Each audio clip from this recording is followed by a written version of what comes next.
भगवान का बड़ा सुंदर स्वरूप शास्त्रों ने बताया कि भगवान का स्वरूप कैसा है। तो ध्यान रखिए, 3 गुणों से भगवान का स्वरूप बना है, सत, चित और आनंद, जिसे कहते हैं सच्चिदानंद। भगवान का स्वरूप है सच्चिदानंद, यानी 3 चीजों से मिलकर के परमात्मा बने। और वो 3 चीजें क्या है? तो कहा सत्य। भगवान का स्वरूप कैसा है? आप भगवान को देखते वो बांसुरी ले, ये स्वरूप तो भगवान ने अपने भक्तों के लिए बनाया है, पर वास्तव में जो भगवान का स्वरूप है वो क्या है? तो कहा भगवान है सत्य। अब आप कहेंगे सत्य क्या है? सत्य क्या है? तो कहा सत्य वही है जिसे कभी मिटाया नहीं जा सकता, जिसे कभी मिटाया नहीं जा सकता। अब आप सोचिए, हम दुनिया को सत्य मानते हैं कि नहीं? अरे हाँ या ना? दुनिया को सत्य मानते हैं, हम इस शरीर को सत्य मानते हैं, पर ना तो ये दुनिया सत्य है ना ये शरीर सत्य है। तो आप कहेंगे महाराज, अगर ये शरीर सत्य नहीं है तो चलता कैसे है? यदि ये दुनिया सत्य नहीं है तो फिर सत्य प्रतीत तो होती है। तो ध्यान रखिएगा, अगर ये शरीर सत्य होता तो एक दिन समाप्त नहीं होता। एक ना एक दिन तो सभी को मरना है, एक दिन तो सभी मुर्दा बनेंगे, एक दिन तो सबके ही प्राण जाएंगे। और जिस दिन प्राण निकल गए उसी दिन ये शरीर जिसे हम सत्य माने बैठे यही झूठा हो जाएगा। जब ये एक दिन समाप्त होगा तो सत्य कैसा? सत्य तो वो है जो कभी मिटता ही नहीं। जिस दुनिया को आप सत्य मानते हैं, ये दुनिया भी एक दिन समाप्त हो जाएगी। यानी संसार का भी समाप्त होना निश्चित है। प्रलय होगा, समाप्त होगा। दुनिया में जितनी भी वस्तुएं हैं एक ना एक दिन तो खराब हो ही जाती है ना। आज कोई नया घर बनवा ले, एक पीढ़ी उसमें रह जाए, दूसरी पीढ़ी कहती है पुराना हो गया, तोड़ के नया बनाएंगे। समाप्त हुआ। संसार की हर वस्तु समाप्त होती है। ये दुनिया नाशवान है, शरीर नाशवान है, यानी सत्य नहीं है। लेकिन एक परमात्मा है जो कभी समाप्त नहीं होते। ना तो वो कहीं आते हैं ना तो वो कहीं जाते हैं। जब इस दुनिया में कुछ भी नहीं रहता तो परमात्मा रहते हैं। आज दुनिया बन गई है तो भी भगवान विराजमान है, और कल को प्रलय होगा, सारी सृष्टि नष्ट हो जाएगी, तो अंत में अगर कुछ बचेगा तो वो सत्य स्वरूप परमात्मा ही बचेगा, बाकी सब मिट जाएगा, सब समाप्त हो जाएगा। एकमात्र सत्य रूप परमात्मा ही रह जाएंगे। इसलिए भगवान का स्वरूप है सत्य, और दूसरा भगवान का स्वरूप है चित्त यानी चैतन्य। भगवान सत्य है और भगवान चैतन्य है। ये जितनी भी दुनिया हमारी आंखों से दिखाई देती है, या हमारा शरीर भी यदि चल रहा, तो क्यों? वो चैतन्य रूप में परमात्मा हम सबके भीतर बैठे हैं। चैतन्य रूप में वो परमात्मा सारी सृष्टि में चलायमान है, इसलिए दुनिया चल रही है, शरीर चल रहा है। और जिस दिन वही परमात्मा भीतर से निकल जाएगा उस दिन यही शरीर समाप्त हो जाएगा। तो भगवान सत्य स्वरूप है, भगवान चैतन्य स्वरूप है। और तीसरा नंबर, भगवान आनंद स्वरूप है। भगवान आनंद स्वरूप है। तो कितना आनंद है? तो कहा भगवान आनंद के समुद्र हैं। और संसार में जितना भी सुख आपको दिखता है ना, संसार में जितना भी सुख आपको दिखाई पड़ता है, ये जितना भी सुख है, ये सब भगवान से ही निकल करके आया है। अब आप सोचिए कि भगवान जो आनंद के समुद्र है, विचार करिए, क्या समुद्र का पानी कभी समाप्त हो सकता है? कहिए ना, हाँ या ना? कभी समाप्त नहीं हो सकता। हो सकता है नदी कभी सूख जाए, नदी का पानी कभी समाप्त हो जाए, तालाब सूख सकता है, नदी है, पर समुद्र को सुखाया नहीं जा सकता। समुद्र को कभी खाली नहीं किया जा सकता, समुद्र का पानी कभी रोका नहीं जा सकता। अथाह है, अनंत है, कभी समाप्त नहीं हो सकता। अब आप सोचिए, जिस प्रकार से समुद्र का पानी कभी समाप्त नहीं हो सकता, उसी प्रकार से आनंद के स्वरूप है और वो आनंद कभी समाप्त नहीं हो सकता। सागर है जो आनंद सिंधु सुख राशि, जो आनंद के सिंधु हैं और सुख के राशि है, यानी भगवान ही आनंद है, भगवान ही सुख है। तो दुनिया में कितना सुख है, कितना आनंद है? तो सीकरते त्रैलोक सुपासी, जैसे भरे हुए सागर में एक सीक डुबोई जाए तो उस सीक में क्या, एक बूंद दो बूंद यही आएगी ना। और उस एक दो बूंद जल को छिड़क दिया जाए सारे संसार में, भगवान आनंद के सागर है और उस सागर से सीक में भर के एक बूंद संसार में छिड़क दिया गया, पूरी दुनिया में जो सुख है बस उतना ही है। अब आप सोचिए कि जिस सागर की एक बूंद से संसार में इतना सुख है, उस सागर के नजदीक जाएंगे तो कितना आनंद मिलेगा। तो भगवान आनंद है और इसलिए भगवान को कहा गया सच्चिदानंद। बोलिए सच्चिदानंद भगवान की जय हो। अब भैया, जिनको सुख चाहिए, जिनको आनंद चाहिए, तो ये प्यास ज्यादा हो ना तो नदी तालाब के पास मत जाओ। संसार में ये जो सुख आनंद है नदी तालाब जैसा है, कब सूख जाए पता नहीं चलेगा। जाना है तो समुद्र के किनारे चले जाओ, जो जल कभी समाप्त ही नहीं होगा, अर्थात भगवान के चरण को पकड़ लो तो आनंद कभी समाप्त ही नहीं होगा। और दुनिया में यदि सुख ढूंढते फिरोगे ना तो रोना तो पड़ेगा।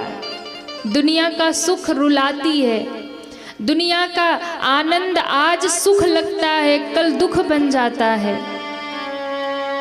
इसलिए भगवत चरणाश्रित जो हो जाएंगे, उनका जीवन का सुख आनंद कभी समाप्त नहीं होगा। तो भगवान है सच्चिदानंद, ये भगवान का रूप है। क्या रूप है भगवान का? सच्चिदानंद रूपाय विश्वोत्पत्त्यादि हेतवे। भगवान करते क्या हैं? तो कहा भगवान 3 काम करते हैं। कितने काम? 3 काम। क्या करते हैं? तो कहा भगवान दुनिया को बनाते हैं, भगवान दुनिया को चलाते हैं, और जब दुनिया के लोग ज़्यादा ही परेशान करते हैं ना, तो फिर भगवान को लगता है अब देते देते थक गया, तो फिर भगवान दुनिया मिटा देते हैं। भगवान तीन काम करते, दुनिया को बनाते हैं। जब दुनिया को बनाते हैं तो वही ब्रह्मा बन जाते हैं। जब सृष्टि का पालन करना होता है तो वही नारायण विष्णु बन जाते हैं। और जब संहार करना होता है तो वही महादेव बन करके इस सृष्टि का संहार कर देते हैं। भगवान के जिम्मेदारी में तीन काम है, दुनिया को बनाना, दुनिया को चलाना और दुनिया को मिटाना।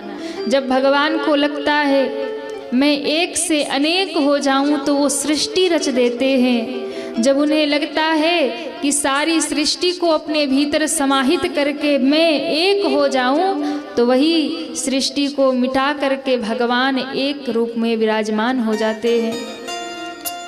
ऐसे भगवान जो सतचित आनंद स्वरूप हैं, जो सृष्टि को बनाते हैं, चलाते हैं, मिटाते हैं, वही भगवान त्रापत्रय विनाशाय। ऐसे भगवान की शरण में जो आ जाएगा तो भगवान तीन प्रकार के ताप संसार में जो बताए गए उससे जगत को मुक्त कर देते हैं। तीन ताप कौन कौन से हैं? कहा दैविक, भौतिक और दैहिक। दैहिक, दैविक, भौतिक तीन ताप हैं और इन तीनों तापों से सारी सृष्टि त्रस्त है, दुखी है, कष्ट पा रही है। इसलिए जिनको भी लगता है ये तीनों ताप हमें जला रहे, उन्हें भगवान की शरण में आना चाहिए। जो भगवान की शरण में आ जाएगा उसके सारे ताप संताप, सारे कष्ट दुनिया के मिट जाएंगे। त्रापत्रय विनाशाय श्री कृष्णाय वयम नमः। ऐसे भगवान श्री कृष्ण को हम सभी प्रणाम करते हैं। बोले कृष्ण कन्हैया लाल की जय हो। अब देखिए भागवत जी में श्री राधा जी का नाम स्पष्ट रूप से नहीं लिया गया, लेकिन श्री राधा रानी जो हैं वो भगवान की शक्ति हैं। उनके कृपा के बिना भगवान की कोई लीला आगे बढ़ती नहीं है। तो इसलिए श्री राधा के बिना तो भगवान आधे ही हैं। राधा के बिना श्याम आधा, गाते हैं भजन। तो कृष्ण जो हैं वो कुछ भी अपनी शक्ति के बिना नहीं कर सकते और उनकी जो पराम्बा शक्ति है वो श्री राधा रानी है। अब यहाँ पे कहा श्री कृष्णाय वयम नुमः, यानी श्री से अर्थ श्री राधा रानी को ही समझिए। भगवान को अकेले प्रणाम नहीं किया, कृष्ण के आगे पहले श्री लगाया। ये श्री ही श्री राधा रानी है, इसलिए अकेले प्रणाम नहीं किया। श्रीमद् भागवत के प्रारंभ में श्री राधा रानी सहित यानी भगवान को उनकी शक्ति के सहित प्रणाम किया गया। बोलिए राधे रानी सरकार की जय हो। श्री राधा रानी के कृपा के बिना तो कृष्ण भी नहीं मिलते महाराज। और यदि कृष्ण तक पहुंचना है तो श्री किशोरी जी को मनाना पड़ेगा। आइए बड़े भाव से हम सभी श्री राधा रानी के चरणों का ध्यान करें और उनसे हम सभी याचना करें श्री राधा रानी से, हे किशोरी जी आप जिस दिन कृपा कर देंगी तो कन्हैया तो अपने आप दौड़े पीछे पीछे आ जाएंगे। तो किसको किसको श्री राधा जी को मनाना है वो हाथ उठाए। वाह, सब भाव से कहिए राधे किशोरी दया करो, राधे किशोरी दया करो, राधे किशोरी दया करो, राधे किशोरी दया करो, श्यामा लाडली दया करो, श्यामा लाडली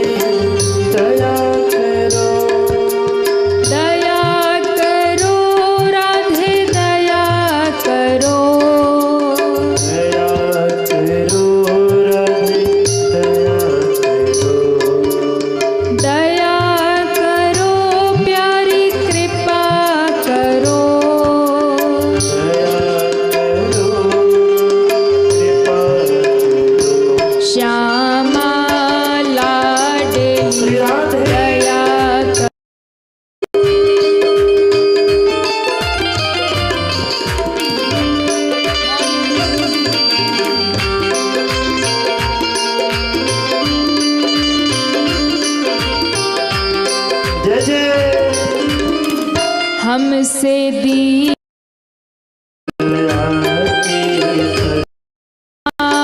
लाड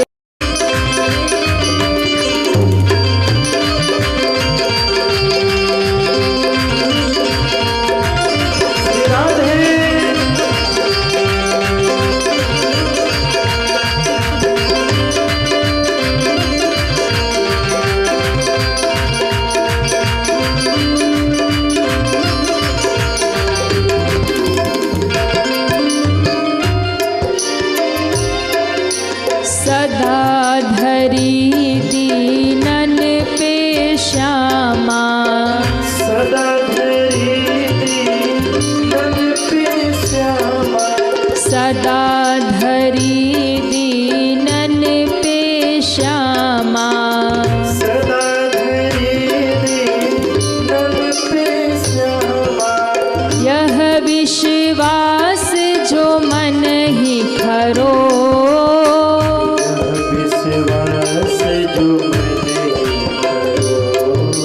यह विश्वास जो मन ही धरो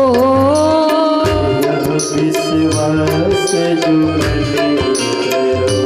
राधे किशोरी दया करो राधे किशोरी दया करो श्यामा लाडली दया करो श्यामा लाडली दया श्री राधे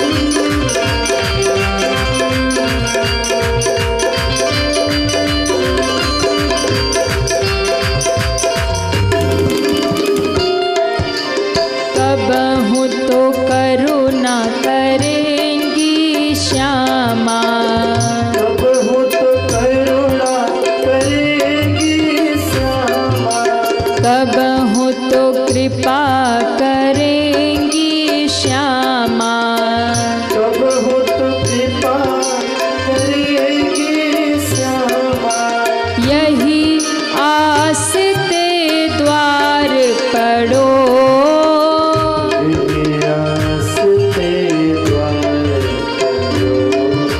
यही आश लिए द्वार पड़ो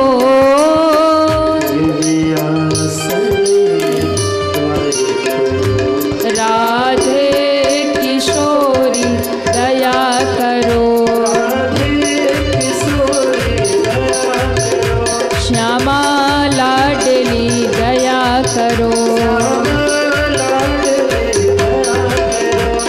दया करो राधे कृपा करो ऐसे नहीं किसको किसको कृपा चाहिए श्री राधा रानी की दोनों हाथ उठाइए कृपा करो राधे कृपा करो दया करो क्षमा कृपा करो राधे किशोरी दया करो श्यामा लाडली कृपा करो कृपा करो राधे कृपा करो राधे कृपा करो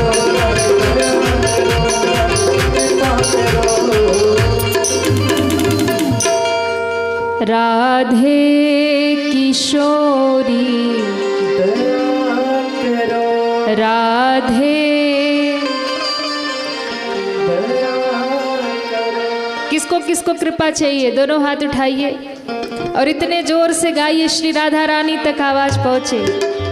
और ध्यान रखिए भागवत का पहला दिन यदि राधा रानी रीझ गई ना तो फिर ठाकुर जी पीछे पीछे आ जाएंगे। उठाओ पूरे पूरे हाथ। दया करो राधे कृपा करो दया,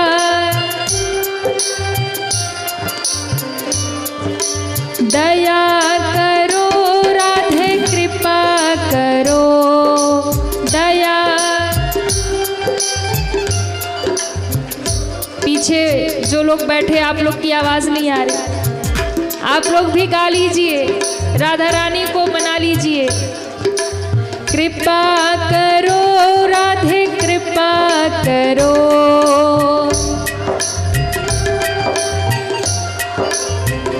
श्यामा लाडली दया करो,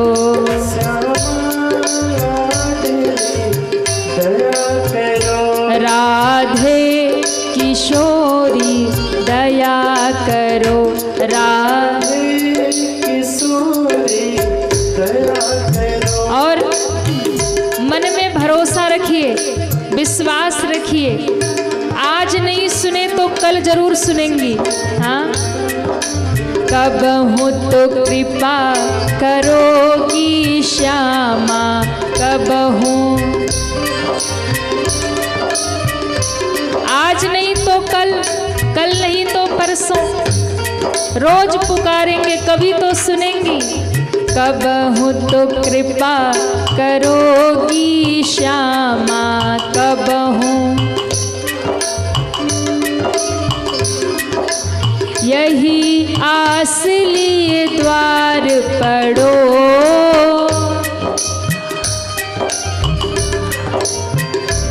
हमें तो पता ही नहीं था रामगंज वाले इतना बढ़िया गाते। हाँ? और आप लोग गा रहे हैं ना तो हमें लग रहा हम चुप हो जाएं, आप ही गाओ। उठाइए पूरे पूरे हाथ। कब हूँ तो कृपा करेंगी श्यामा,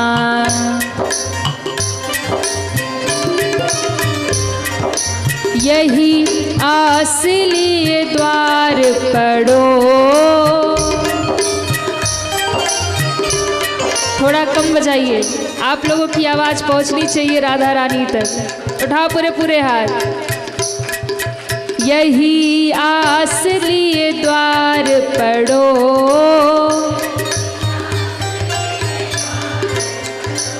राधे किशोरी राधे, दोनों हाथ उठा के दया करो राधे दया करो,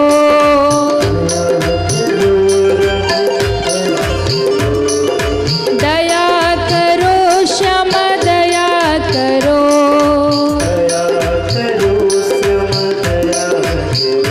राधे किशोरी दया करो,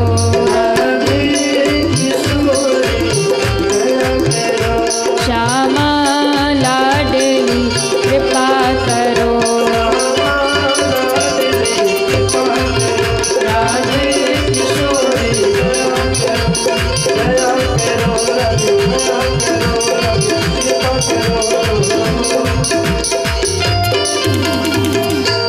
बोलिए कृष्ण कन्हैया लाल की जय हो, भागवत महापुराण की जय हो।